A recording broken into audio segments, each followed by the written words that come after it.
ನಮಸ್ಕಾರ. ಇವತ್ತಿನ ವಿಷಯ ಮೋದಿ ಸರ್ಕಾರ ವಾಪಸ್ ಬಂದರೆ ಈ 5 ಷೇರುಗಳಿಗೆ ಶುಕ್ರದಶೆ. ನಾನು ಡಾಕ್ಟರ್ ಭರತ್ ಚಂದ್ರ. ವಿಡಿಯೋಗಳ ಉದ್ದೇಶ ಕನ್ನಡಿಗರ ಫೈನಾನ್ಷಿಯಲ್ ಎಜುಕೇಶನ್. ಲೋಕಸಭಾ ಎಲೆಕ್ಷನ್ ಇನ್ನೇನು ಕೆಲವು ವಾರಗಳಲ್ಲಿ ಸ್ಟಾರ್ಟ್ ಆಗಿ ಕೆಲವು ತಿಂಗಳುಗಳಲ್ಲಿ ಮುಗಿದೋಗುತ್ತೆ. 6 ವಾರ ನಡೆಯುತ್ತೆ till the beginning of June. ಭವಿಷ್ಯವಾಣಿ ಏನು ಅಂತಂದ್ರೆ ಮೋದಿಯವರ ಸರ್ಕಾರ ಮತ್ತೆ ವಾಪಸ್ ಬರಲಿದೆ. ನಾವು ನೋಡಿದಂತ ಸಮೀಕ್ಷೆಗಳ ಪ್ರಕಾರ, ಅನಲಿಸ್ಟ್ಗಳ ಪ್ರಕಾರ, ತಜ್ಞರ ಪ್ರಕಾರ ಮುಂದಿನ 1 ವರ್ಷ following themes are going to be very important. And ಈ ಷೇರುಗಳಿಗೆ ಮೋದಿಯವರು ಬಂದ್ರೆ ಶುಕ್ರ ದಶೆ ಪ್ರಾರಂಭ ಆಗ್ಲಿಕ್ಕಿದೆ. ಹೊಸ ಸರ್ಕಾರ ಬಂದ್ಮೇಲೆ ಹೊಸ ಬಜೆಟ್ ಬರ್ಲಿಕ್ಕಿದೆ. ಮತ್ತೆ ಈಗಾಗಲೇ ಅದರ ಬಗ್ಗೆ ಒಂದಷ್ಟು ಪ್ರಿಪರೇಷನ್ ನಡೀತಾ ಇದೆ. ಜೂನ್ ಜುಲೈ 2024 ಅಲ್ಲಿ ಬರುವಂತ ಬಜೆಟ್. ಅಂತಹ ಸಮಯದಲ್ಲಿ ಬೇಕಾದಷ್ಟು ಹೊಸ ಅನೌನ್ಸ್ಮೆಂಟ್ಗಳು ಮಾರುಕಟ್ಟೆಯಲ್ಲಿ ಬರಬಹುದು. ಇವತ್ತು ವಿಡಿಯೋದಲ್ಲಿ ನಾನು ಟಾಪ್ 5 ಇನ್ವೆಸ್ಟ್ಮೆಂಟ್ ಥೀಮ್ ನ ಬಗ್ಗೆ ಒಂದಷ್ಟು ಮಾತಾಡಿದ್ದೇನೆ. ಮತ್ತು ಸರ್ಕಾರ ಏನಾದರೂ ವಾಪಸ್ ಬಂದ್ರೆ ಈ 5 ಥೀಮ್ಗಳಿಗೆ ಒಂದಷ್ಟು ಒಳ್ಳೆ ಬೆನಿಫಿಟ್ ಆಗುತ್ತೆ ಮತ್ತು ಆ ಕ್ಷೇತ್ರದಲ್ಲಿರುವಂತಹ ಷೇರುಗಳಿಗೆ ಶುಕ್ರ ದಶೆ ಪ್ರಾರಂಭ ಆಗುತ್ತೆ. ಈಗ ಮೊದಲನೆಯ ಥೀಮ್ ಲಾಜಿಸ್ಟಿಕ್ ಥೀಮ್. ಭಾರತದಲ್ಲಿ logistics GDP 13% compare to 8% in developed economies. ಅದರಿಂದ ಭಾರತದಿಂದ ಏನನ್ನಾದ್ರೂ ಎಕ್ಸ್ಪೋರ್ಟ್ ಮಾಡಬೇಕು ಅಂತಂದ್ರೆ ಗ್ಲೋಬಲಿ ಬಹಳ ಕಷ್ಟ ಆಗುತ್ತೆ. ಯಾಕಂತಂದ್ರೆ ಖರ್ಚು ಜಾಸ್ತಿ ಎಕ್ಸ್ಪೋರ್ಟಿಂಗ್ ವ್ಯಾಲ್ಯೂ. ಅದರಿಂದ ಸರ್ಕಾರದವರು ಲಾಜಿಸ್ಟಿಕ್ ಪಾಲಿಸಿನ ತರಬೇಕಂತಿದ್ದಾರೆ ಮತ್ತು ಸರಕು ಸರಂಜಾಮುಗಳನ್ನು ಆದಷ್ಟು ಫಾಸ್ಟ್ ಆಗಿ ಅಕ್ರಾಸ್ ಇಂಡಿಯಾ ಮತ್ತು ಅಕ್ರಾಸ್ ಇಂಟರ್ನ್ಯಾಷನಲ್ ಬಾರ್ಡರ್ಸ್ ತಲುಪಬೇಕು ಅಂತಿದ್ದಾರೆ.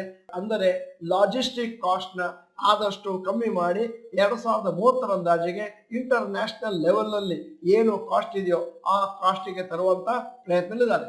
ಹಾಗೇನಾದ್ರೂ ಆಯ್ತು ಅಂತಂದ್ರೆ ಯಾವ ಕಂಪನಿಗಳಿಗೆ ಬೆನಿಫಿಟ್ ಆಗ್ಬೋದು? A, blue dart express, B, TCI express, C, delivery. ಈಗ ಎರಡನೆಯ ಥೀಮ್ ಸ್ಟಾರ್ಟ್ಅಪ್ ಥೀಮ್. ಸರ್ಕಾರದವರ ಮಾಹಿತಿಯ ಪ್ರಕಾರ 2016ರಲ್ಲಿ ಭಾರತದಲ್ಲಿ ಕೇವಲ 442 ಸ್ಟಾರ್ಟ್ಅಪ್ ಇದ್ದು ಸದ್ಯದ ಮಟ್ಟಿಗೆ 1 ಲಕ್ಷ ಸ್ಟಾರ್ಟ್ಅಪ್ಗಳಿದ್ದಾವೆ. ಅಂದರೆ ಭಾರತದಲ್ಲಿ ಮೋರ್ ದೆನ್ 100 ಯೂನಿಕಾರ್ನ್ಸ್ ಇದೆ. ಅಂತಂದ್ರೆ ಅದರ ವ್ಯಾಲ್ಯೂ 1 ಬಿಲಿಯನ್ ಅಥವಾ 8,300 ಕೋಟಿ. ಹೀಗೆ ಈ ಥೀಮ್ ನಿಂದಾಗಿ ಒಂದಷ್ಟು ಜಾಬ್ ಕ್ರಿಯೇಷನ್ ಆಗಿದೆ. ಕರೆಕ್ಟ್ ಆಗಿ ಹೇಳ್ಬೇಕು ಅಂತಂದ್ರೆ 8.93 lakhs jobs in the country since the start of the program. ಅದರಿಂದ ಯಾವ ಕಂಪನಿಗೆ ಬೆನಿಫಿಟ್ ಆಗ್ಬೋದು? Info Edge. ಈಗ ಮೂರನೆಯ ಥೀಮ್ ಕನ್ಸ್ಯೂಮರ್ ಎಕ್ಸ್ಪೆಂಡಿಚರ್ ಥೀಮ್. ಭಾರತದ ಪ್ರಾಸ್ಪರಿಟಿ ಲೆವೆಲ್ ಜಾಸ್ತಿ ಆಗ್ತಾ ಇದ್ದ ಹಾಗೆ, ಅರ್ಬನೈಸೇಷನ್ ಜಾಸ್ತಿ ಆಗ್ತಾ ಇದ್ದ ಹಾಗೆ ಕನ್ಸ್ಯೂಮರ್ ಸ್ಪೆಂಡಿಂಗ್ ಸ್ಟಾರ್ಟ್ ಆಗ್ತದೆ. ಜನ ಬ್ರ್ಯಾಂಡೆಡ್ ಗೂಡ್ಸ್ ನ ಪರ್ಚೇಸ್ ಮಾಡ್ಲಿಕ್ಕೆ ಶುರು ಮಾಡ್ತಾರೆ. ಆವಾಗ ಯಾವ ಕಂಪನಿಗಳಿಗೆ ಬೆನಿಫಿಟ್ ಆಗ್ಬೋದು? ಮೊದಲನೇದಾಗಿ jewellery companies such as Titan, Kalyan jewellers are likely to benefit. ಎರಡನೆಯದ್ದು ಅಪ್ಯಾರಲ್ ಅಂಡ್ ಕ್ಲೋತ್ಸ್. ಯಾವ ಕಂಪನಿಗಳು? ಟ್ರೆಂಡ್, ರಿಲಯನ್ಸ್ ರಿಟೇಲ್ ಇತ್ಯಾದಿ. ಮೂರನೇದ್ದು ಫುಟ್ವೇರ್. ಭಾರತದಲ್ಲಿ ಸದ್ಯದ ಮಟ್ಟಿಗೆ ಫುಟ್ವೇರ್ ಪರ್ಚೇಸಸ್ ಬಹಳ ಕಮ್ಮಿ ಇದೆ ಪರ್ ಕ್ಯಾಪಿಟಲ್ ತಗೊಂಡ್ರೆ. ಆದರೆ ಮುಂದಿನ ದಿನಗಳಲ್ಲಿ ಜನರಲ್ಲಿ ಪ್ರಾಸ್ಪರಿಟಿ ಲೆವೆಲ್ ಜಾಸ್ತಿ ಆಗ್ತಾ ಇದ್ದಾಗೆ, ಒಂದಷ್ಟು ಶ್ರೀಮಂತಿಗೆ ಜಾಸ್ತಿ ಆಗ್ತಾ ಇದ್ದಾಗೆ 1 ಶೂ 2 ಶೂ ಬದಲು 4-5 ಶೂಗಳನ್ನು ಖರೀದಿ ಮಾಡುವಂತ ಚಾನ್ಸ್ ಇದೆ. ಅದರಿಂದಾಗಿ Metro Brands, Campus, active wear, Bata ಇಂತಹ ಕಂಪನಿಗಳಿಗೆ ಒಂದಷ್ಟು ಜಾಸ್ತಿ ಬೆನಿಫಿಟ್ ಆಗುತ್ತೆ. ಈಗ 4ನೆಯ ಥೀಮ್ ಬಗ್ಗೆ ಮಾತಾಡ್ತಾ ಇದ್ದೇನೆ. ಮೋದಿ ಸರ್ಕಾರ ವಾಪಸ್ ಬಂದ್ರೆ ಮೇಲಕ್ಕೆ ಹೋಗುವಂತದ್ದು ಡಿಫೆನ್ಸ್ ಥೀಮ್. ಮೋದಿ ಅವರು ಬಂದಾಗ ಆತ್ಮ Nirbhar Bharat, make in India, made in India ಇವುಗಳ ಬಗ್ಗೆ ಮಾತಾಡ್ತಿದ್ದಾರೆ. ಅದರಿಂದಾಗಿ ಡಿಫೆನ್ಸ್ ಸ್ಪೆಂಡಿಂಗ್ ಅನ್ನ ಜಾಸ್ತಿ ಮಾಡ್ತಾ ಇದ್ದಾರೆ. ಯಾವ ಹಣ ಫಾರಿನ್ ಹೋಗ್ತಿತ್ತೋ ಡಿಫೆನ್ಸ್ ಎಕ್ವಿಪ್ಮೆಂಟ್ ಗಳನ್ನು ಪರ್ಚೇಸ್ ಮಾಡ್ಲಿಕ್ಕೆ ಇದೀಗ ಭಾರತದಲ್ಲೇ ಲಭ್ಯ ಆಗ್ತಾ ಇದೆ. ಯಾವ ಕಂಪನಿಗಳಿಗೆ ಅನುಕೂಲ ಆಗ್ಬೋದು? HAL, Bharat Electronics, Cochin Shipyard, Mazagon Dock. ಈಗ 5ನೆಯ ಮತ್ತು ಕೊನೆಯ ಥೀಮ್ ಮೋದಿಯವರು ಬಂದ್ರೆ ಬೆನಿಫಿಟ್ ಆಗುವಂತಹದ್ದು ಕ್ಲೀನ್ ಎನರ್ಜಿ ಥೀಮ್. ಅಂದ್ರೆ ಇದರಲ್ಲಿ ಮೋದಿ ಗವರ್ಮೆಂಟ್ ಅವರು ಬೇಕಾದಷ್ಟು ಸ್ಟೇಕ್ಸ್ ಹಾಕಿದ್ದಾರೆ. Clean energy sector, hydrogen mission will be given an extra push in the coming years. ಯಾವ ಕಂಪನಿಗಳಿಗೆ benefit? 1 Reliance Industries, 2 Adani Green Energy, 3 L&T ಮತ್ತು 4ನೇದ್ದು ಟಾಟಾ ಪವರ್.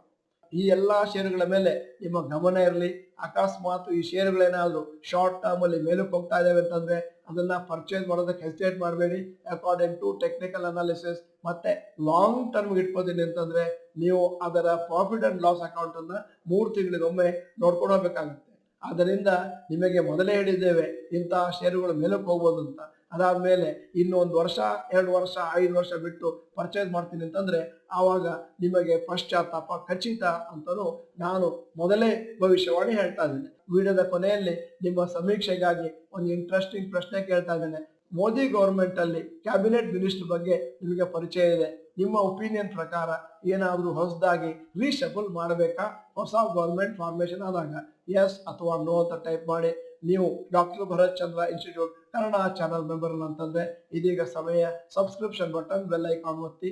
ವಿಡಿಯೋ ಚೆನ್ನಾಗಿದ್ರೆ ಲೈಕ್ ಬಟನ್ ಒತ್ತೋದನ್ನು ಮರಿಬೇಡಿ. ವಿಡಿಯೋನ ನಿಮ್ಮ ಎಲ್ಲಾ ಸ್ನೇಹಿತರಿಗೂ ಫಾರ್ವರ್ಡ್ ಮಾಡಿ. ವಿಡಿಯೋನ ಸಂಪೂರ್ಣವಾಗಿ ನೋಡಿದ್ದಕ್ಕೆ ಧನ್ಯವಾದಗಳು. ನಮಸ್ಕಾರ.